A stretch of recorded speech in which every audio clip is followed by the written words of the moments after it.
อินโดปุยปฐุมนาเทงโดนตาเอ็มนีปาตรูวิดีโอมาสลามากันสวยตัวอังคารตูนารัสเซียและอุเครนอิงการบรวกฮีโกลอวร์นุลามาอันบรวกอัดเชียดเบร์ตุมอันนี้กันติดตกฮะ US คัวเลตุยอุเครนอมเตจูอารังเทียงเบราอันรัมลามาโหตุรสิลเชียดอันเลานิโตบกาจุดยังเซลินอุเครนบ็อกเซอร์โรทับกริสโกเมลโปสิปายาเอ็นเปอันนี้ค่ะชูบากา French Prime Minister Emmanuel Macron เนนาอินเบียกนะอันในชวนราชาชัวโลบากา UK เนนาอันอินเบียกนะเลเซลโปเอ็งรวยอ่างจวงโลเฮติอังเตนวยการาฮิจวนไงตัวน่าทุยดูอินโดเซนิวเคลียร์อวร์อันติชวกไม่ยังอ่ะโคเวลฮีอันติเชเวกไม่ยังติจูเหล่าอมตักอันิตาอุเครนสิไปโฮตูลูเจเนอรัลAlexandra Sersky จวน Sky News Reporter เนน่ะทูซอินอินโดตูริงกันอินเปเรงอ่ะที่เซนชัวเราจวนกันรัมเมตัร์ขัดโปฮิเปกันตุ้มเราชิมชิมันนี่จุดที่ไม่ยามินนุทุริจวมงดไม่ฮีกันเสถียมเราว่ากันรัมเรียสิไปนุ่ยขัดเลสิงนี่เจ็ดตามาเซกันจามเรากันทอกตบแข่งกันเบยเซลังอันเรากลันนี่ไว้จวนอันรถเห็นจินอันที่เซนอลวงเวงยังอตีอุเครนรอนรุงฮีอลซัมเลตุระง่ายสุเซอากโตปัตรังกันนิโดนากันมันรอนยังอังเฮียนกันเบียงอ่ะมิโซปาปอินอินช่วงเวนหิมนานจวนตัวถาโปอันเสงไงบิกเราอังเฮียนเกนี่ปอินอันตุระกันเซงตีร์เงยังงัติบอกอันมานี่เอตุเตเอเลดเวตุรินอาศิไปเตโป military exercise อันบอยปุยเวทาวติอาศยากุมสมงาปารุกอุปาปะหวยเซนเลโรทับตักไม่จวนสวยเซลินมาร์ลำไม่นิลาวชิมละว่าพออันสิไปเตทวมจักเซลอันนี้โดนติสอยน์ military drill พออันในเวโดนติอาศัยบอกสิไปเตจวน US และยูเครนทวมเป็กเตจูอันเทสเวเมกติเลเทสพออันละกัลปุยเซลโดนติสอยบอกินบารัวกัตรงาเบนละกัอินเวนดานอันซิร์อุลุกเลติอาศัยงาลบอกกันเอเกนี่ลำจวนกันปวนเวนเตสอยชิงินกันมิลลักเซมเตกันตัดเสียมเวอร์วอร์ตัวอันรอนลังอันนี้ไว้จงอินคุมตุงติขบินกันเราใส่เมียไม่โดนอันนี้อันจาลน่าเปียงอ่ะที่เสนาลวงอ่ะอันสักรวงได้เดียกดวกบากอันสูงเต็นอันจังเหกละวังกันรำเราเรลตูเตกริงโตกะก็สิไปเตกริงโตกะเนนักกันจันไงโปกริงอติสวยเจรินรัสเซียสิไปเตจูนวยขัดเลสิงนิเวลอันนี้อารินทัวสวยจุดที่รัวลินเนวีและแอร์ฟอร์สลำเนินจวนหน่วยขัดและสิงลีจูอันลินเงียรินทูฮัสวยบอกรัสเซียเฮียนอารามเวนหิมนานติตักเซกุมดังอันเอนับมุนรัสเซียรำชูงอันเอเงียอารินทูสวยนเบลารุสรำชูงได้อันเอจูมักอติทูเลอันมานีรุนอันตุ้มนิเงียอารินทูฮัสวยบอกจุดที่รัวลินPresident Putin จวนอุเครนรูนัตุมเหล่าทูจูฮัลโหลสวยเฟรงบอกว่าอาไม่รอจูกุมสังนิเลสอมปาลียาไครเมียเอารูนทุตอวังคานโคตรลังลำอันโฮมเล่เทลวันนี้รัสเซียฮีอันว้าวเรงากันจันชินทาร์เรียเทียนมินติลาวทงโจตะเวกไม่จูนี่ฮิตรูอุเครนฮีในโตเมมบาร์นี่เหล่ามาเซตุนนายในโตอาจอมไม่โดนนิเตอลานวังเฮียนรัสเซียพอเฮียนจู่ๆอังไงเทบิกเราเล่นี่นาลังเองพวกนี้เซไอ้อินสวยงา military exercise อันนี้จัวรัสเซียสิไปเตะอันนี้นูโดจวน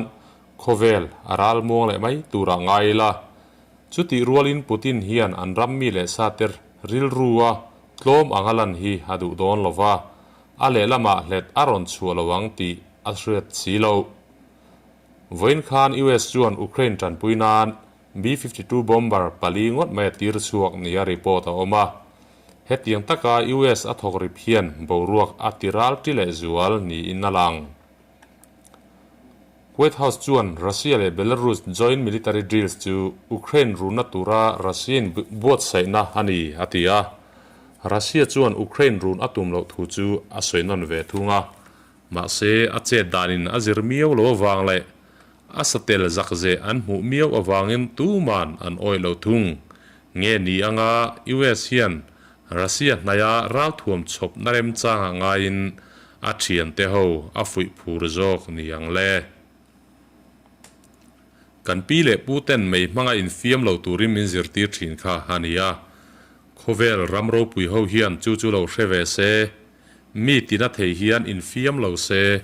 kan khovel aral muang ni mai tur chak jok huai jok nei jok ni duna hian ati a zo vek mai sia kan heti zo ta chu ani hi thirdan kong khata chuan Russia lian zel tur ven nan US hian alam tang te hi aral thuam mangin adek vel mai po ani theya aplan na hlotlin chuan Putin a hian a hlut na le a ming thatna aram mi pui telaka a hlo nge anga tin mitam takin anrin lo pha bokang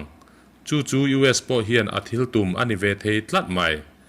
chu ti rualin US in athun huaya ompo ni mi alo Nord Stream 2 pipeline Russia laga khara avaw ringot mai po hi Germany tan chuan angei om ve fu mai thei boka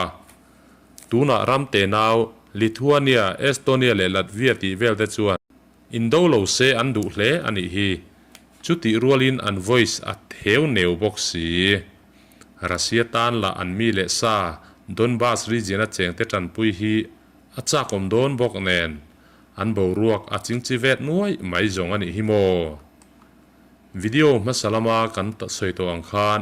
Russia chuan Belarus ne na an deal nei mek chu ram dang laka in ven an zirna ni thu soinon le in deal zo an sipai te po an ko let tur thu an lo soi le ani kha Russia EU ambassador Vladimir Chizhov point BBC rildanin in biak na nei le chu boruak ti niam na tura thaber rani atia tuna Belarus sipai nun chanjir mek zo hian Russia sipai te chu an permanent base an kir le don ti asoi dang atangin han thlir ve thungila US hian lok na amu don lo chuan ram buaya hian ain rol meu lo tun Myanmar buaina chungchanga po engma asoi du mi alo mai te hi amak le chuti rualin Egypt Syria le Iraq buaina ti vela chuan aral thuam nei thaber bera tho chu pui thin ani kha tuna Ukraine buaina atel ve vak chan hi Ukraine hausakna a chhor du wang mai ani angem Russia hian Ukraine run se alam tang ten Russia hi chevek khopin shekila ti aril ruk ani mai theibok hetiang han soi hian mizo te chuan US hi kan tan lak lo in India ne ngei po indo se USA hi kan tan ru furinarin om chuti khopa US zuna kan uai to wang hian mitam zo khi chuan kan ring che phal lo nge yang chutro Russia hian asipai te achop nai ngei ti achianga engame mo play tum po ani thei tho mai chuti rualin chumi atia wang chuan US hian khovel hriata Russia hi a chezongin a than tir vak po ani ve thei tho mai bok heti lai hian Ukraine chuan US siam missile lo kap tha thei chu adil ni o min soya oma lo da ta se Russia tan chuan mit nau te vi angar ani mai the ani engpo ni se February ni som nia Russia sipai te anin nu do kem ti chu i lo thlir zel phot mayang o